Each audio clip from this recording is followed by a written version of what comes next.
सोने की स्मगलिंग में इंडिया की अजारादारी खत्म करने वाले पाकिस्तान के गोल्ड किंग सेठ आबिद कौन थे?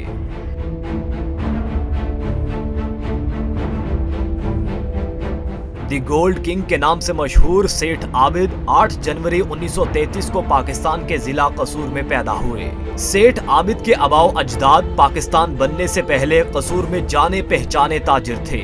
वो कलकत्ता और कसूर में चमड़े की तिजारत का काम करते थे। 1950 में जब सेठ आबिद की उम्र महज 17 साल थी तो वो अपने वालिद के साथ कराची मुंतकिल हो गए, जहां उन्होंने अपने वालिद के साथ सराफा बाजार में सोने और चांदी की एक दुकान शुरू की।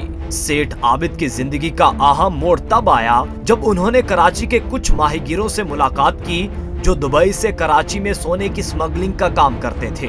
सेठ आबिद ने इस मुलाकात के बाद सोने की स्मगलिंग में आने का फैसला किया।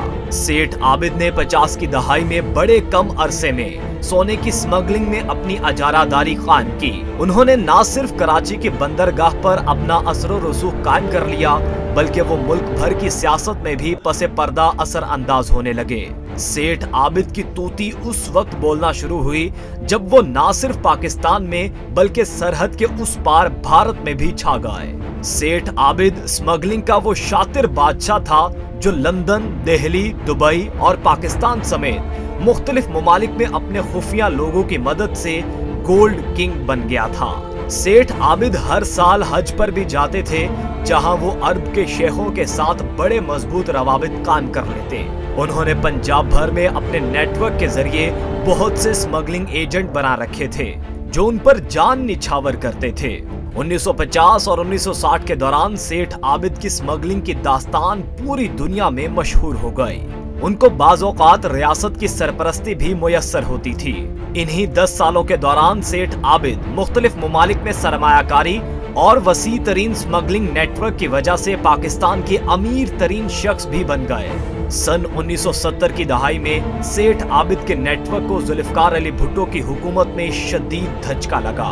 उनके बहुत सारे वसाइल पर हुकूमत ने कब्जा कर लिया।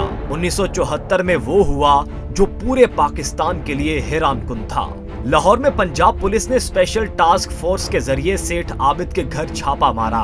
इस छापे में पुलिस ने 12.5 मिलियन की पाकिस्तानी करेंसी, 40 लाख मालियत का सोना और 20 लाख मालियत की स्विस घड़ियां बरामद की। इसके अलावा स्मगलिंग की नकलो हमल के लिए दर्जनों घोड़े और गाड़ियां भी कब्जे में ली। भुट्टो की हुकूमत में ट्रिब्यूनल कमेटी कायम की गई ताकि स्मगलिंग की तहकीकात की जा सके, लेकिन सेठ आबिद इस कमेटी के सामने पेश ना हो सके। सेठ आबिद रूपोश हो गए और पाकिस्तान में उनको इंतहाई मतलूब शख्स करार दे दिया गया। सेठ आबिद की गिरफ्तारी के लिए भुट्टो हुकूमत में मुताद्दिद छापे मारे गए, लेकिन हर बार सेठ आबिद बचकर निकल जाते। सन 1977 में सेठ आबिद ने रजाकाराना तौर पर ज़ियाउल हक की हुकूमत में गिरफ्तारी दे दी।